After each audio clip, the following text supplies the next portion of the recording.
National airport बना, पूरे देश की कनेक्टिविटी अयोध्या के साथ जुड़ी।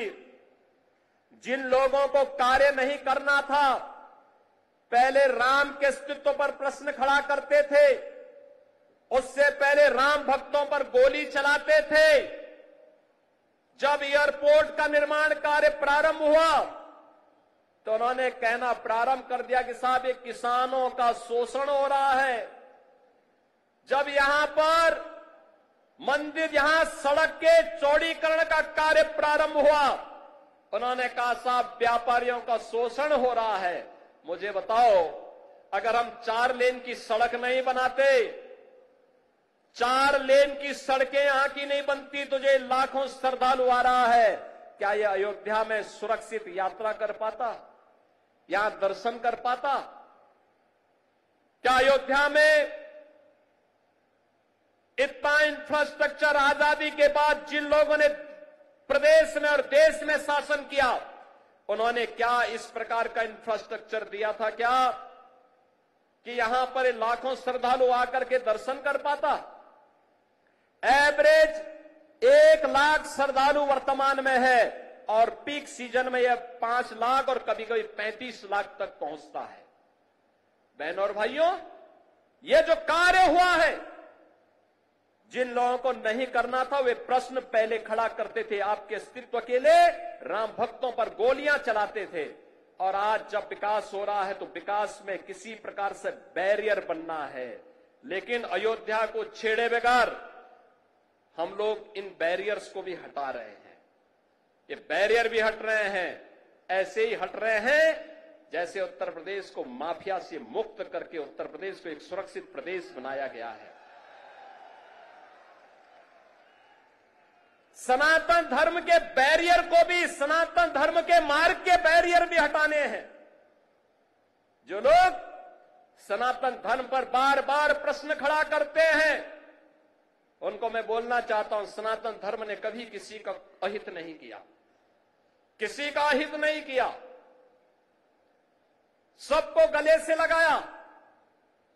दुनिया की कोई ऐसी जाति, कोई ऐसा मत, संप्रदाय, सेक्ट नहीं जिसकी विपत्ति के समय सनातन धर्मावलंबियों ने उन्हें शरण दे करके फलने फूलने आगे बढ़ने का अवसर न दिया हो। विश्व मानवता आज भी इसके प्रति कृतज्ञता ज्ञापित करती है, लेकिन इस सेकुलरिज्म के नाम पर राजनीति करने वाले लोग आज सनातन धर्म पर कुठाराघात करके न केवल सनातन धर्म और भारत की आत्मा को लौलुहान करने का कार्य कर रहे हैं, बल्कि इसके नाम पर भारत के अंदर आतंकवाद और नक्सलवाद को लोग बढ़ाना चाहते हैं।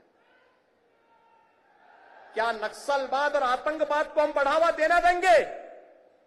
फिर भगवान राम के 14 वर्षों के वनवास का परिणाम क्या है? और फिर बजरंगबली का मतलब क्या है? राम काज कीने बिनु मोहि कहां विश्राम। और हम लोग भी विश्राम नहीं लेने वाले हैं तब तक जब तक कि सनातन धर्म के मार्ग में जितने भी रोड़े हैं, जब तक इनको नामो निशान इनको समाप्त न कर दिया जाए।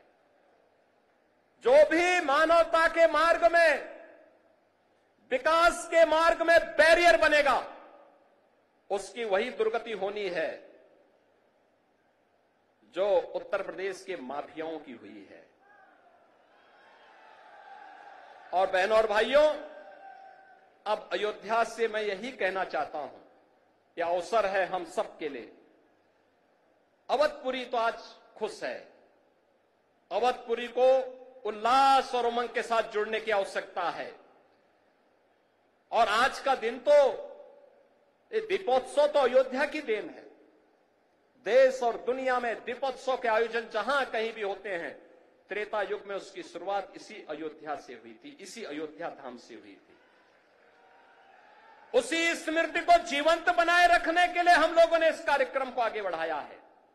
और उसी स्मृति को जीवंत बनाए रखने के लिए तुलसीदास जी ने भी कहा कि अवधपुरी प्रभु आवत जानी, वही सकल शोभा के खाने।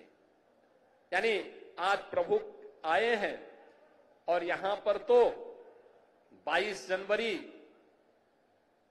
2024 को प्रधानमंत्री मोदी जी के कर कमलों से जब रामलला का विराजमान हुआ था, अयोध्या धाम उसी प्रकार से जगमगा रहा था। और अयोध्या धाम ही नहीं, दुनिया के अंदर जहां कहीं भी सनातन धर्मावलंबी था, वह सर्वत्र सर्वत्र इसकी प्रशंसा हो रही थी, हर्षोल्लास के गान हो रहे थे, सर्वत्र लोग नतमस्तक थे इस बात को लेकर के कि वास्तव में भारत ने अपने लोकतंत्र की ताकत का एहसास दुनिया को कराया है। न्यायपालिका का फैसला, एक मजबूत सरकार कैसे उसको मजबूत तरीके के साथ शांतिपूर्ण और सौहार्दपूर्ण तरीके से जमीनी धरातल पर उतारती है, अयोध्या में राम मंदिर का निर्माण और रामलला का विराजमान होना इसका एक अप्रतिम उदाहरण है। और इसलिए यह कार्य यहां पे हो चुका है क्योंकि प्रभु ने स्वयं कहा है अयोध्या के बारे में, तो भगवान राम ने स्वयं कहा है कि यद्यपि सब वैकुंठ बखाना, वेद पुराण विदित जुग जाना, अवधपुरी सम प्रिय नहीं सोहू, यह प्रसंग जानहि को। यानी उन्होंने कहा है कि यद्यपि सबने वैकुंठ की बहुत बड़ाई की है, यह वेद पुराणों में प्रसिद्ध भी है और दुनिया भी इसको जानती है, परंतु अवधपुरी के समान मुझे वह भी प्रिय नहीं, यह बात बिरले ही जानते हैं। क्योंकि जन्म भूमि मम पुरी सुहावनी, उत्तर दिशि बह सरजू पावनी। क्योंकि यह सुहावनी पुरी मेरी जन्म भूमि है। आप याद करिए, यह रामायण कहता है, यह हमारा रामचरितमानस कहता है, लेकिन जो लोग राम के अस्तित्व पर प्रश्न खड़ा करते थे, इन जन्मांतों को कभी ये दिखाई नहीं दे रहा था। ये राम के अस्तित्व पर प्रश्न खड़ा करते थे, कहते थे कि क्या अयोध्या में ही राम ने जन्म लिया है। ये प्रश्न खड़ा करते थे। ये प्रश्न केवल राम के लिए नहीं था, इस सनातन धर्म के लिए था, आपके लिए था, आपकी विरासत के लिए था, आपके पूर्वजों के लिए था। और तब भी हम मौन बने रहे। अति प्रिय मोही यहां के बासी, मम धामदा पुरी सुख राशि। बहनों और भाइयों, अब तो रामलला विराजमान हो चुके हैं और मैं आप सबसे आह्वान करूंगा, अब अवसर है। मोदी जी ने 2014 में देश के अंदर प्रभु राम के राम राज्य के अनुसार देश की शासन व्यवस्था का संचालन करना प्रारंभ कर दिया है। आपने देखा होगा, कल ही प्रधानमंत्री मोदी जी ने 70 वर्ष से ऊपर के प्रत्येक बुजुर्ग के लिए 5 लाख रुपए की आयुष्मान भारत की स्वास्थ्य बीमा की व्यवस्था को भी जारी किया है। यानी सबको स्वस्थ रखने के लिए मुफ्त में 5 लाख का एक कार्ड हर 70 वर्ष से ऊपर के बुजुर्ग को प्राप्त हो जाएगा। वे कहीं भी पैनल हॉस्पिटल में जाकर के अपना उपचार करा सकता है। आप अनुमान करिए कि 2014 के बाद से कितना परिवर्तन हुआ। 4 करोड़ गरीबों के मकान बन गए, 12 करोड़ गरीबों के घर में शौचालय बन गए, 10 करोड़ गरीबों के घर में एक एक रसोई गैस का सिलेंडर मिल गया, 50 करोड़ लोगों को प्रतिवर्ष 5 लाख रुपए का स्वास्थ्य बीमा का कवर मिल रहा है, 80 करोड़ लोग कोरोना कालखंड में फ्री में राशन की सुविधा का लाभ जो प्रदान हुआ था वह आज भी जारी है। आज भी फ्री में राशन सबको बिना भेदभाव के मिल रहा है। कोई भेदभाव तो मोदी जी के स्तर पर नहीं हुआ, न जाति के नाम पर, न मत के नाम पर, न मजहब के नाम पर, न क्षेत्र के नाम पर, न भाषा के नाम पर। कोई भेदभाव किसी के साथ नहीं हुआ। सबका साथ, सबके विकास का यह भाव, ये वही भाव है जो हमारा रामचरितमानस भी कहता है। यानी भगवान राम के राजगद्दी पर बैठने के बाद क्या हुआ था? दैहिक दैविक भौतिक तापा, राम काज नहीं काहू व्यापा, सब नर करहि परस्पर प्रीति, चलहि स्वधर्म निरत सुत नीति। बहनों और भाइयों, आज उसी तर्ज पर नया भारत चल रहा है।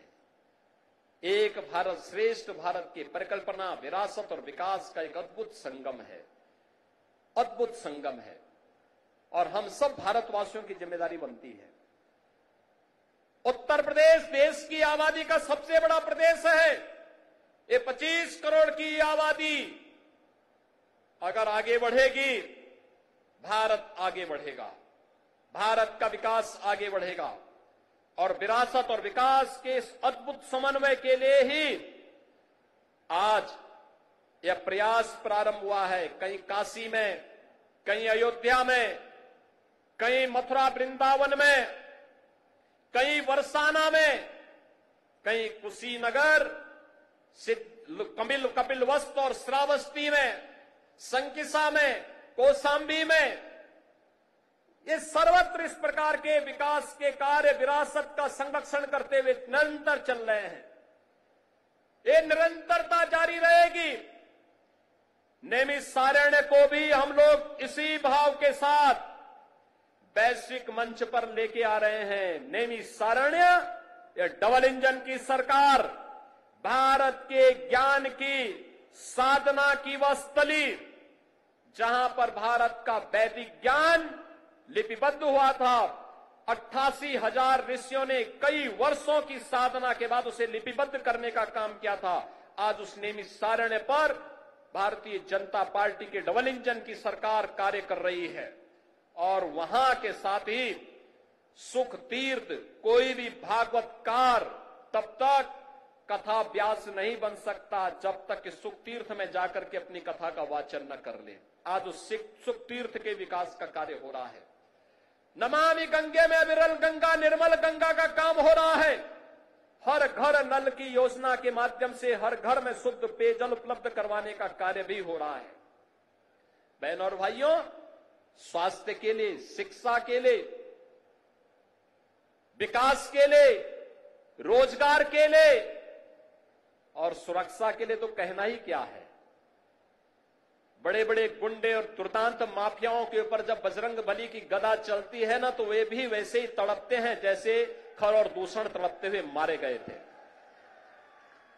और इसलिए बहनों और भाइयों, हम सबका संकल्प होना चाहिए। ये शुरुआत है, शुरुआत, और इस शुरुआत को मंजिल तक पहुंचाना है। मंजिल का लक्ष्य प्रधानमंत्री मोदी जी ने आप सबके सामने दिया है, और मंजिल का लक्ष्य है 2047 में जब देश अपनी आजादी का शताब्दी महोत्सव मनाए, तब कैसा भारत हो। जैसे अयोध्या है ऐसे ही काशी में भी दिखना चाहिए, ऐसे ही मथुरा में भी दिखना चाहिए। बोले वृंदावन बिहारी लाल की। और ऐसे ही काशी में भी हो, हर हर महादेव के गुंजायमान से काशी बाबा विश्वनाथ धाम भी गूंजना चाहिए। विकास सर्वत्र हो, आदि दैविक, आदि भौतिक और आध्यात्मिक, किसी प्रकार के दुख और दरिद्रता के लिए कोई जगह न हो। ये नया भारत उस दिशा में मजबूती के साथ कदम उठा रहा है, और उसी का आह्वान करने के लिए आज मैं आपके पास आया हूं कि प्रभु की कृपा। और मैं सचमुच समझता था कि मैं एक बात देख रहा था कि कैसे होगा। जिस दीपोत्सव के कार्यक्रम को दुनिया की सदी की सबसे बड़ी महामारी कोरोना नहीं रोक पाई, इस बार कैसे होगा। प्रभु ने अपनी लीला दिखाई। इस बार भी हम सब यहां पर उपस्थित हो गए, और इस बार तो श्रृंगवेरपुर में भी यह कार्यक्रम आयोजित होने जा रहा है। अभी यहां पे हमारे डिप्टी सीएम श्री केशव प्रसाद मौर्य जी भगवान राम को वहां रिसीव करके भरत मिलाप के कार्यक्रम में माल्यार्पण करके सीधे श्रृंगवेरपुर गए हैं। श्रृंगवेरपुर में भगवान राम और निषाद राज के मैत्री का मिलन का संगम स्थल। यहां का जो हमारा रेन बसेरा बन रहा है वह निषाद राज के ही नाम पर बन रहा है, बन करके तैयार हो चुका है। और एयरपोर्ट का नामकरण महर्षि वाल्मीकि के नाम पर हो चुका है। पहले महर्षि वाल्मीकि के प्रति कृतज्ञता ज्ञापित की गई। बहनों और भाइयों, 2025 का वर्ष हमारे लिए महत्वपूर्ण है। प्रयागराज में महाकुंभ का आयोजन होने जा रहा है। करोड़ों श्रद्धालु आएंगे, देश और दुनिया से आएंगे। उन करोड़ों श्रद्धालुओं के लिए अयोध्या धाम को आपको तैयार करना होगा। आतिथ्य का अद्भुत उदाहरण उत्तर प्रदेश वासियों को, देशवासियों को प्रस्तुत करना है और आज उसी का आह्वान करने के लिए आया हूं। मैं आपको आश्वस्त करना चाहता हूं इस बात के लिए, विरासत और विकास का जो कार्यक्रम प्रधानमंत्री मोदी जी के नेतृत्व में प्रारंभ हुआ है, ये उत्तर प्रदेश में रुकने नहीं पाएगा, डिगने नहीं पाएगा। उत्तर प्रदेश के अंदर अपनी विरासत का संरक्षण करते हुए विकास की गंगा मां सरयू की कृपा से, प्रभु की कृपा से निरंतर आगे बढ़ती रहेगी। इस विश्वास के साथ मैं आप सभी प्रदेशवासियों को और सभी सनातन धर्मावलंबियों को आज के इस अवसर पर प्रभु राम के अयोध्या धाम आगमन की स्मृति में आयोजित इस दीपोत्सव के भव्य कार्यक्रम के अवसर पर मैं हृदय से बधाई देता हूं, पूज्य संतों का अभिनंदन करता हूं। हमारे अतिथि के रूप में यहां पर भारत सरकार के पर्यटन और संस्कृति मंत्री माननीय श्री गजेंद्र सिंह शेखावत जी, जिन्होंने अयोध्या के विकास के लिए भी, नेमिस के विकास के लिए भी और प्रयागराज के विकास के लिए भी कल ही उस कार्य योजना को अपनी स्वीकृति दी है कि पर्यटन विकास के और भी कार्य होने चाहिए उत्तर प्रदेश के अंदर। उन सब के लिए, ब्रिज क्षेत्र के लिए भी अपनी सहमति दी है। आज स्वयं इस दीपोत्सव कार्यक्रम में हमारे मुख्य अतिथि के रूप में यहां पर उपस्थित हुए हैं। मैं उनका, आप सभी श्रद्धालु जनों का हृदय से अभिनंदन करता हूं। आज यहां पर हम लोग अभी राम जी की पेड़ी में आप पूज्य संतगण जन और श्रद्धालु जन जाएंगे। याद रखना, हमारी सबसे बड़ी ताकत है अनुशासन। उत्साह होगा लेकिन अनुशासन के दायरे में होगा। वह अनुशासन दिखना चाहिए। इस विश्वास के साथ मैं आज के इस अवसर पर आप सबको दीपोत्सव का, दीपावली का हृदय से बधाई देता हूं। प्रभु श्री राम से ही प्रार्थना करता हूं कि आपके व्यक्तिगत जीवन में, सार्वजनिक जीवन में, पारिवारिक जीवन में खुशहाली लाएं, सुख और समृद्धि लाएं और निरंतर इस दीपोत्सव के कार्यक्रम के साथ हम सब जुड़ते रहें।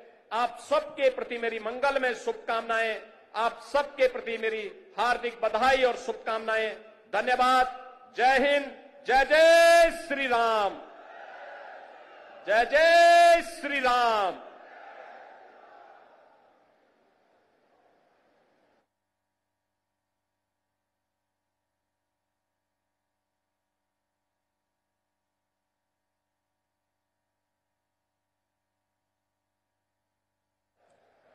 सुबह का नहीं है जो, वो शाम का नहीं,